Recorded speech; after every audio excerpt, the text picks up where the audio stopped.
So I'm going to do something from scratch today because I'm in a bit of a hurry. I've got to go somewhere. So we've got a kick drum. Going to whack in some notes, and I thought it'd be interesting to see if I can do this with some speed, just to see, like, you know, how important it is to like be present. Just sometimes you just got to whack stuff in, right? So I'm going to put in a couple low notes, a high note, and then we're going to keep it 3 steps. I'm going to make those steps using the keyboard tracking system or approach, which I really like because it just adds some movement. So for those of you who haven't seen, whack on some frequency onto the destination. This makes it track. Trig makes it trigger every step.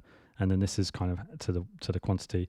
The key thing is need to go by each note. So we've got a -8. There's a document in the description that shows like the settings, but also shows the numbers for the values for this. So on a -8, we need to go to 48. So put this to 48. Like that. For a -1, it's like 60 something from memory, 62. And this one plus. What was it? Plus 19, and this is much higher, 102. So we can hear what this sounds like. The other thing to do, whack your filter down. And what I like to do, just to kind of make sure I've got some control, is just assign like the quick performance amount to the filter. So just press and hold down, tap it.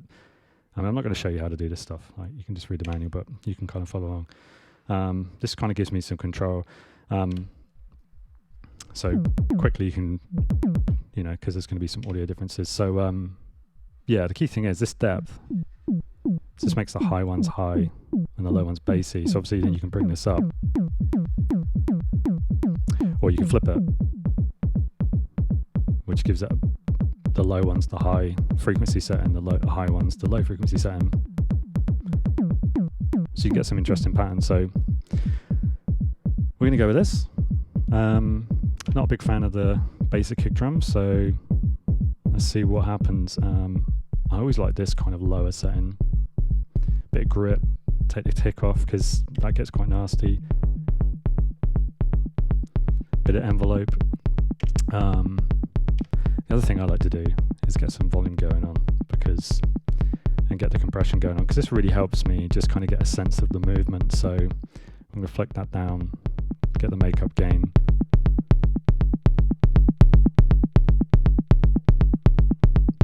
The thing I like doing is putting reverb on pre, because it just gives it more volume. Doesn't massively make much difference in this machine. Obviously pre and post does normally on a mixer, but what else can we do? The other thing I like doing is in the delays, much like the keyboard tracking, basically the same settings, but for the delay, you need to put your trigs down to make sure the delay is trigged, and then once we hook up that delay, where are we? And we can fine tune it a bit.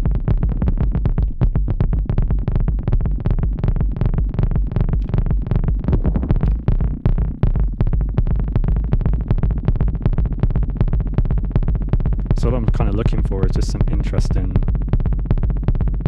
combinations of delays and textures.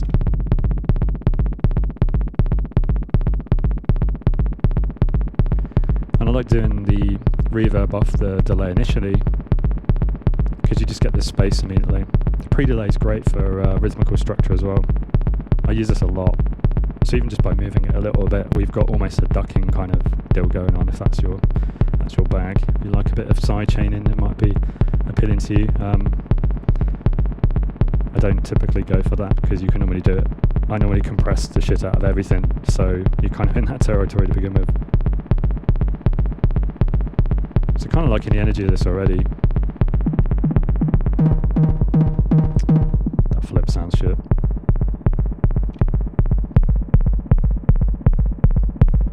And the gains of each of the stages gives you some different sort of textures.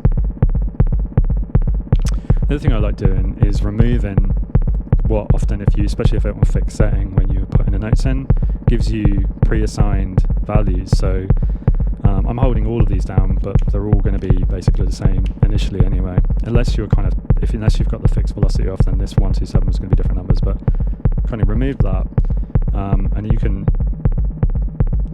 pick up a note. So what one am I liking?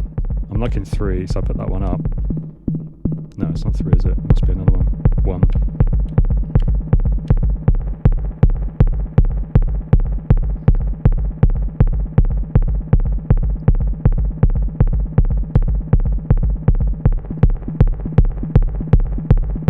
Just get some interesting movement going on.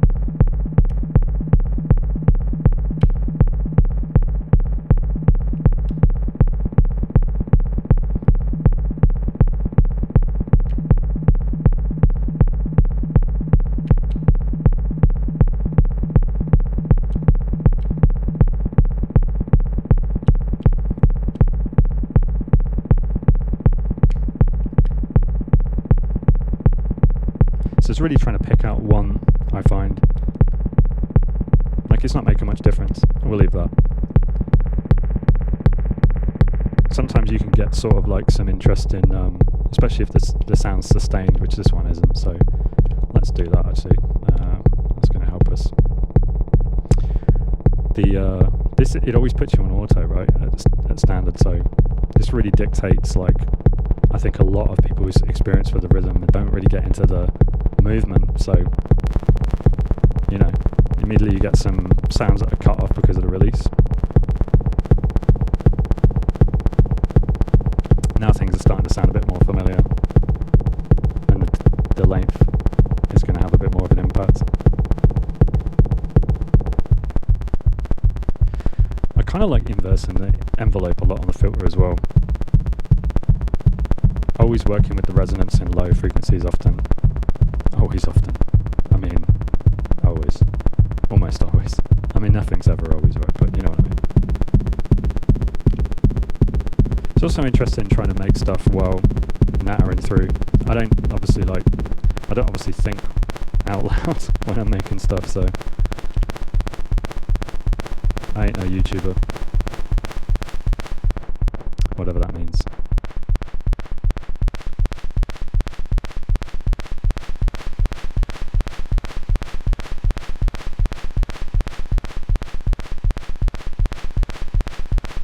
The other thing which I really like doing, this is where the volume gets crazy,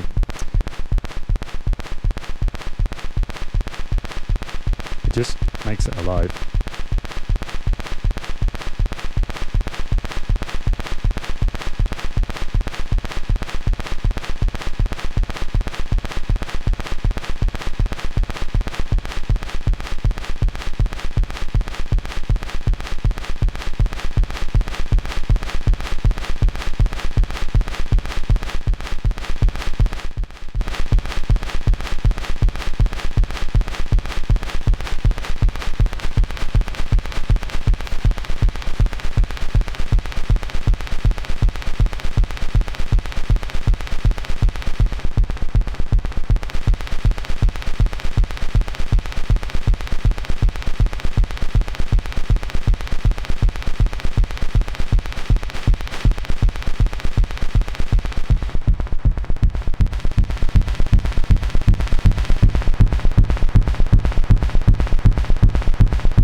So then I'm kind of thinking, I need to make this a bit more swinging.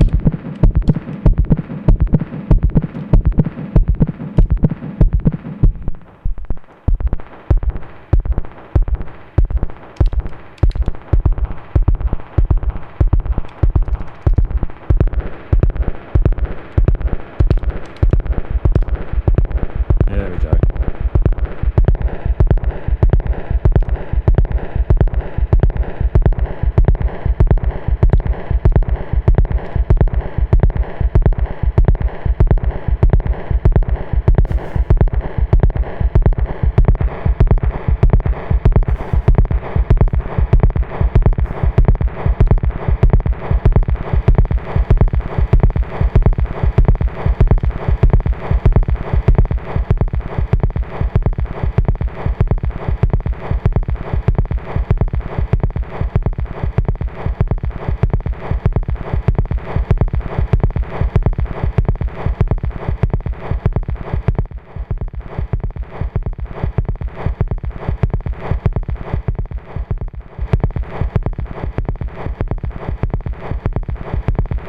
Trying to tame that kick a little bit.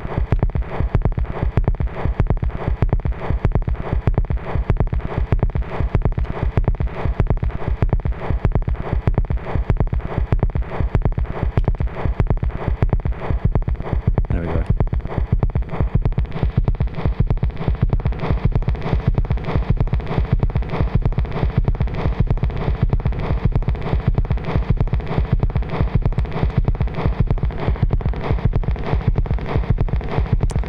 And this is where that delay setting comes in handy.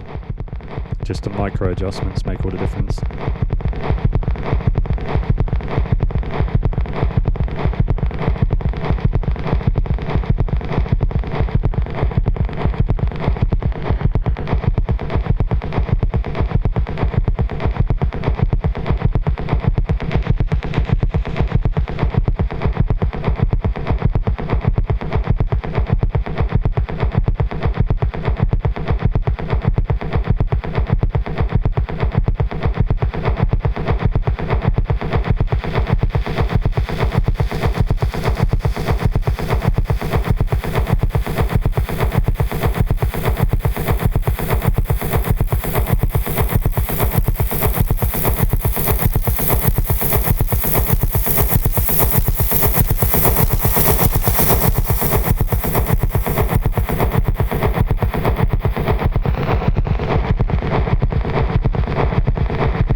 pretty crazy stuff.